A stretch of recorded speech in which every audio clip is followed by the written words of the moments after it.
कि हम जहाँ रहते हो और वहाँ का सामान अखबारों में पढ़ा हमने जा करके है, तो राजनीति के लिए अच्छी बात नहीं है। वो चाहते हैं कि तेजस्वी को बदनाम करके सत्ता में आ जाए, जो कि कभी पूरा होने वाला नहीं है। ऐसा संदेश नहीं जाता है, इसकी जांच होनी चाहिए। तो चैलेंज ठोक के बोलते हैं, तुम्हारी ईडी सीबीआई कहाँ है? जो व्यक्ति संलिप्त इस मामले में हो, वो कार्रवाई होनी चाहिए। हम तो कहते हैं भाई, जांच एजेंसियां तुम्हारी हैं, ईडी सीबीआई ले आओ।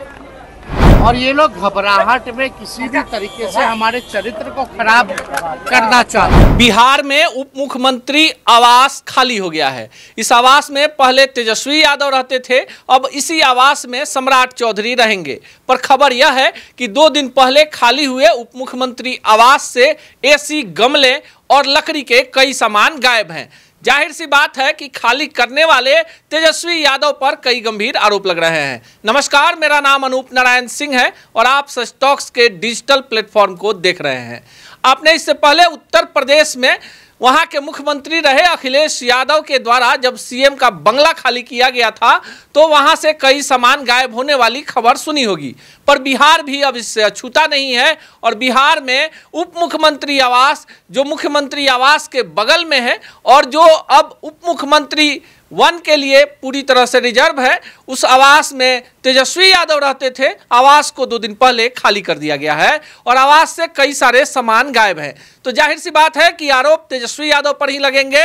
सबसे पहले सुनाते हैं भाजपा के वरिष्ठ नेता और मंत्री प्रेम कुमार इस मामले पर क्या कह रहे हैं। काफी दुखद बात आई है अखबार में कि हम राजनीतिक क्षेत्र में काम करने वालों के लिए शर्म की बात जाकर कि हम जहाँ रहते हो और वहाँ का सामान अखबारों में पढ़ा हमने जा करके है, तो राजनीति के लिए अच्छी बात नहीं है। ऐसा संदेश नहीं जाता है, इसकी जांच होनी चाहिए।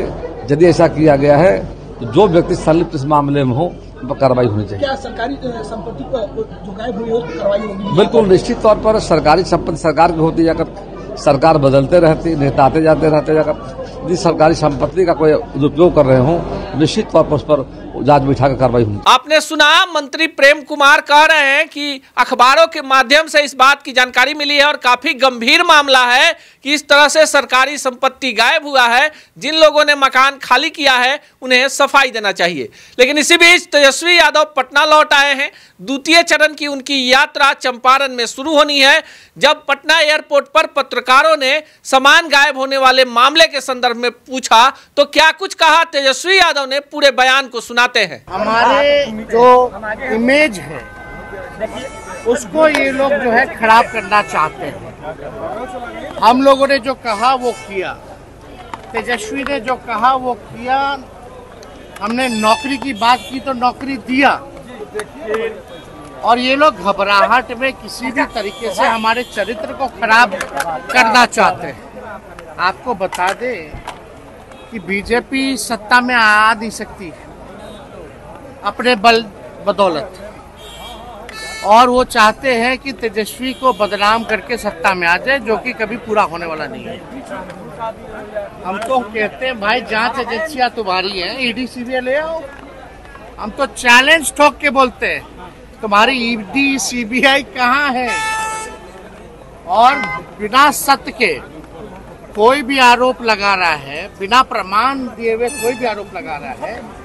भवन निर्माण विभाग को क्या बोला भाई, क्यों नहीं भवन? कोई भी एड़ू गेड़ू आकर के बयान दे दे रहा है और आप लोग भी चला दे रहे हैं किसी के भी आरोप को। ये सरासर ठीक नहीं है। वेरीफाई करके चीजों को जो है पेश करना चाहिए। लेकिन जो छुटपुटिया नेता सब है, जिसको कोई जानकारी नहीं है, सच का पता नहीं है, मेरे पास एक वीडियो रिकॉर्डिंग है, हम अभी शिफ्ट किए नहीं हैं, वहां का भी वीडियो रिकॉर्डिंग है। सुशील मोदी जी के बाद तारकेश्वर जी आए, उनसे जाकर के पता कीजिए कि क्या क्या लेके गए, क्या क्या नहीं लेके गए, क्या क्या छोड़ के गए। उसका भी वीडियो रिकॉर्डिंग हमारे पास है और अभी का भी वीडियो रिकॉर्डिंग है। कोई प्रमाण होना चाहिए ना। ये किस हम लोगों ने पूरी तरीके से वीडियो रिकॉर्डिंग करके भवन निर्माण के लोगों को, हमारे लोगों ने सौंपा है। कैल चोरी कर लिया, टोटी चोरी कर लिया, फल्ला चोरी कर लिया, इस तरह का जो लोग आरोप लगा रहे हैं, हमने सबको देखा है, सबको, जो लोग बोलने हैं, जिन लोगों ने आरोप लगाया है और जिन लोगों ने गलत दिखाया है, सबका हमने अपने लोगों को बोल दिया प्रोफाइल बनाओ। हमने अपने वकीलों से बात की है, जल्दी ही उनको लीगल नोटिस जाने वाला है। अगर तेजस्वी दोषी है तो भवन निर्माण को बताना चाहिए, वो क्यों खामोश है। और नहीं, अगर कुछ भवन निर्माण बोलेगा तो उसको भी हम पार्टी बनाएंगे और पार्टी सबको अदालत ले जाने का काम करेंगे। तेजस्वी जो कहता है वो करता है, लेकिन इस तरह का छिछोड़ापंथी, इस तरह का घटिया आरोप, किस प्रकार का आरोप लगाया जा रहा है कि हम कल उठा के ले गए, पॉट उठा के ले गए। हम तो आज ही पहुंचे और आरोप लगाया जा रहा है तेजस्वी पर। खैर, जो भी बात है, बिना प्रमाण दिए हुए इस तरह की ओछी राजनीति भाजपा के लोग ही कर सकते हैं। एक बात समझ जाइए, बिहार की जनता के सामने कितना भी तेजस्वी की छवि को खराब करने का काम करोगे, ये बिहार की महान जनता जो है तेजस्वी के चरित्र को जानती है। तेजस्वी सकारात्मक राजनीति करना चाहता है, इस तरह की उलूल जुलूल राजनीति की बात नहीं करना चाहता। हम पढ़ाई दवाई कमाई की बात कर रहे, वो हम पे चोरी का अंजाम लगा रहे। कैसी सरकार है तुम्हारी? कैसी सरकार है? क्या कर रही है तुम्हारी एजेंसी? ईडी सीबीआई को भी लगाओ, है हिम्मत तो। अगर नहीं लगाते तो सर माफी मांगना चाहिए इन लोगों को। कोई भी प्रवक्ता तिचपुंजिया देख रहे, जिसको कोई जानता नहीं, वो घुस करके डिप्टी सीएम हाउस में उसको कौन अलाउ कर दिया भाई? ये तो भवन निर्माण के लोग आना चाहिए ना, अभी उनको बताना चाहिए।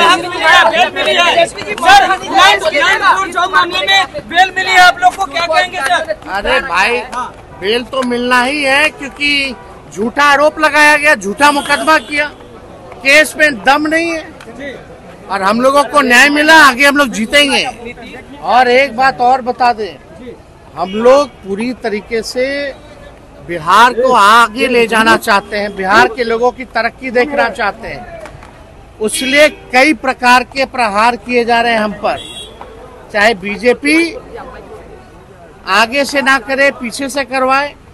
सत्ता में बैठे हुए लोग ही गाली दे रहे हैं, आरोप लगा रहे हैं, बल्कि उनको जवाब देना चाहिए कि तुम 20 साल तक सत्ता में रहे, बिहार के लोगों के लिए क्या किया? क्यों नहीं गरीबी, बेरोजगारी, पलायन को मिटाया? तेजस्वी को गाली देने से नहीं। आज 8 महीना से ज्यादा हो गया डबल इंजन की सरकार को, कौन सा एक नौकरी दिया हो तो बता दो। कोई काम नहीं कर रही। और हम लोग सरकार में आएंगे, बिहार की जनता राष्ट्रीय जनता दल महागठबंधन को सरकार में लाएगी, एक नया बिहार बनाएगी। आपने सुना, तेजस्वी यादव कह रहे हैं कि उनकी लोकप्रियता से घबराकर बीजेपी उनके चरित्र को हनन करना चाहती है और वे सीबीआई या बड़ी एजेंसी से इस मामले की जांच की मांग करते हैं। साथ ही साथ तेजस्वी यादव ने यह भी कहा कि बीजेपी अपने दम पर बिहार में सरकार नहीं बना सकती है। फिलहाल इस मामले में अगले अपडेट का हमें इंतजार है। जैसे ही अगला अपडेट आएगा हम आपको बताएंगे। लेकिन फिलहाल बिहार के उप मुख्यमंत्री आवास से चोरी हुए एसी, लकड़ी के सामान और गमले ने राजनीतिक रूप ले लिया है। पूरे खबर पर हम रहेंगे अपडेट। देखते रहिए सच टॉक के डिजिटल प्लेटफॉर्म को।